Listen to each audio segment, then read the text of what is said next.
నమస్కారం.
ఓకే.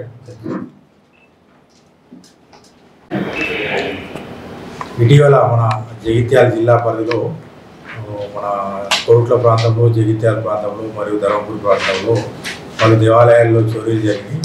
ఆ చోరీలకు పాల్పడిన వ్యక్తిని మన జగిత్యాల టౌన్ పోలీసులు, టౌన్ ఇన్స్పెక్టర్ వేణుగోపాల్ మరియు ఎస్ఐ కిరణ్ ఆధ్వర్యంలో ఐడి పార్టీ పోలీసులు ఈ నిందితుడిని అరెస్ట్ చేశారు. ఇతని పేరు విభూతి శేఖర్.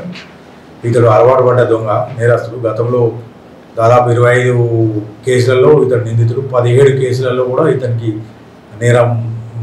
నేరాంగీకారం చేసి ఇతనికి కన్విక్షన్, జైలు జీవితం అనుభవించాడు. ఇతడు మొన్ననే ఒక 1 మంత్ కింద జైలు నుంచి రిలీజ్ అయ్యి మళ్ళీ సేమ్ ఇట్లాంటి దొంగతనాలే చేయడం మొదలుపెట్టాడు. ఇతడి ఎంఓ ఏంటంటే మన ఐసోలేటెడ్ టెంపుల్స్, అంటే పట్టణానికి దూరంగా ఉన్నాయి కావచ్చు, లేకపోతే విలేజ్కి దూరంగా ఉన్న టెంపుల్లో పోయి అక్కడ దొంగతనం చేస్తాడు. ఈసారి ఏంటంటే ఇతడు జగిత్యాల పట్టణానికి చెందిన లక్ష్మి అనే ఒక మహిళతోటి పరిచయం ఏర్పరచుకొని ఈసారి ఇద్దరు కలిసి ఈ దేవాలయాల్లో, కొరుట్లలో ఒకటి, నేరేళ్లలో ఒకటి మరియు మన జగిత్యాల పట్టణంలో నిన్న మొన్న జరిగిన 2 దేవాలయాల్లో వీళ్ళు చోరీలకు పాల్పడుతూ వీళ్ళని అరెస్ట్ చేసి వీళ్ళ దగ్గర నుంచి మన చోరీ జరిగిన సొత్తును మొత్తం రికవరీ చేయడం జరిగింది. దాదాపు 50,000 రూపాయలు, రాగి వస్తువులు, వెండి వస్తువులు, తర్వాత చిల్లర, ఉండి, రోల్డ్ గోల్డ్ ఐటమ్స్ ఇవన్నీ కూడా ఉన్నాయి.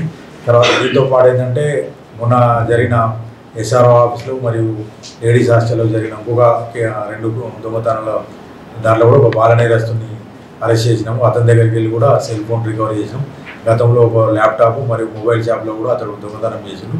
ఈ 4 కేసుల్లో అతన్ని జువెనైల్ వరకు తరలించడం జరిగింది.